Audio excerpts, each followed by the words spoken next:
अब हम बात करेंगे अध्याय 2, जिसमें राजा जनक को आत्मज्ञान की उपलब्धि हो जाती है। सूत्र पहला है।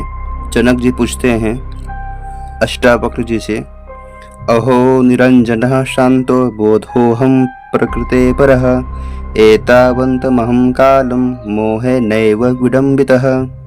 इसका भावार्थ है, राजा जनक को अष्टावक्र का उपदेश सुनते ही आत्मज्ञान हो गया और वे कहते हैं कि मैं निरंजन अर्थात सभी दोषों से परे हूँ, शांत हूँ, बोध हूँ, प्रकृति से परे हूँ। आश्चर्य है, लेकिन मैं इतने समय तक मोह द्वारा ठगा गया हूँ। इस पर लोग कई जन्मों तक कथा प्रवचन सुनते हैं, परंतु उनके साथ परीक्षित सा नहीं घटता। परीक्षित मृत्यु के डर से विचलित था। 7 दिन श्रीमद् भागवत सुना और डर न जाने कहाँ चला गया। उन्होंने मृत्यु रूप तक्षक के सम्मुख अपना पांव बढ़ा दिया, क्योंकि उनको विश्वास हो गया था कि शरीर मरणधर्मा है और आत्मा मृत्यु को प्राप्त नहीं होती।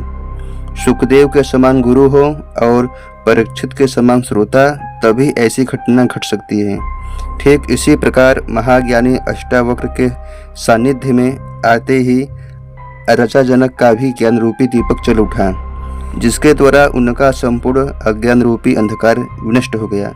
वे आत्मा के शासन में प्रतिष्ठित हो गए। उनका मोह, ममता, अहंकार, तिसड़ा, आकांक्षाएं, आशाएं, स्वाभिमान इत्यादि सब भ्रम की भांति दूर हो गए।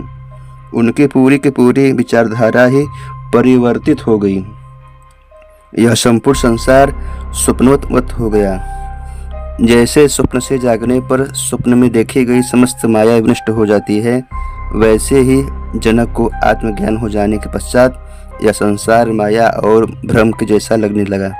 अब वे अपने आप को संसारी गृहस्थ न समझकर आत्मा मानने लगे। शरीर, मन और प्रकृति से संबंध टूट गया। इच्छा वासना समाप्त हो गई, आसक्ति मिट गई, एक नवीन जीवन का सूत्रपात हो गया। यह सब कुछ अचानक नहीं हुआ था, वरना जनक समझ भी नहीं पाती। पुण्य की योग्यता थी, शक्ति के अवधारणा की क्षमता तो भी। तभी वे आश्चर्यचकित हो गए और कहने लगे, आश्चर्य है, मैं आत्मरूप हूँ, इसलिए मैं निरंजन अर्थात सभी दोषों से परे हूँ, आत्मत शांत हूँ, स्वयं ज्ञान हूँ, साक्षी हूँ, प्रकृति से परे हूँ। मैं दीर्घकाल से मोह के द्वारा ठगा जा रहा हूँ। वस्तुतः सबसे बड़ा ठगी यह मोह ही है। संपूर्ण संसार को उसने ही ठगा रखा है, जिसके कारण वास्तविकता का ज्ञान नहीं हो पाता। संत कबीर ने भी कहा है, माया महाठगनी में जीनी, यह माया मोही है, जिसके प्रभाव के कारण यह संसार जैसा है वैसा नहीं दिखलाई पड़ता, बल्कि भिन्न प्रकार का दिखलाई पड़ता है। जनक का यह माया रूपी आवरण दूर हो गया। उनको अपने स्वरूप का ज्ञान हो गया और उस कारण का स्पष्ट पता चल गया, जिसके फलस्वरूप जन्म जन्मांतरों की भटकाव भरी यात्रा करनी पड़ी।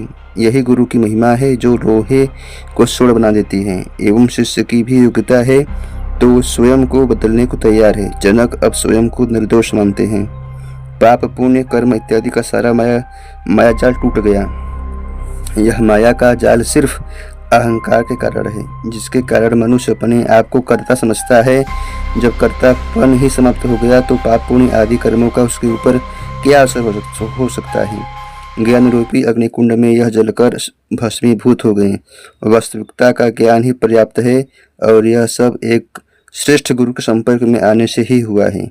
गुरु ने कैटालिटिक एजेंट का कार्य किया, पता भी नहीं हिला और धमाका भी हो गया, घाव भी नहीं हुआ और शल्य क्रिया पूरी हो गई।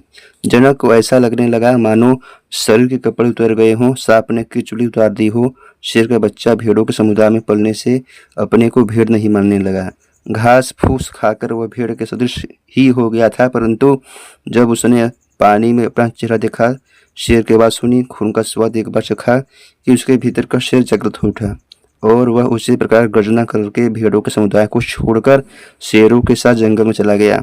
यह था स्वयं की सुप्त प्रतिभा का जागरण एवं गुरु की महिमा, जिससे अपने स्वरूप का ज्ञान हो गया और खोई हुई स्मरण शक्ति वापस आ गई। गुरु ने सिंह बनाया नहीं, केवल उसके स्वरूप का बोध कराया। अर्थात गुरु ने कुछ भी नया उत्पन्न नहीं किया, अपितु उसके वास्तविक स्वरूप का ज्ञान कराया। यही है आत्मज्ञान का वास्तविक स्वरूप, यही है निज स्वरूप, जिससे मात्र पहचानने की आवश्यकता है।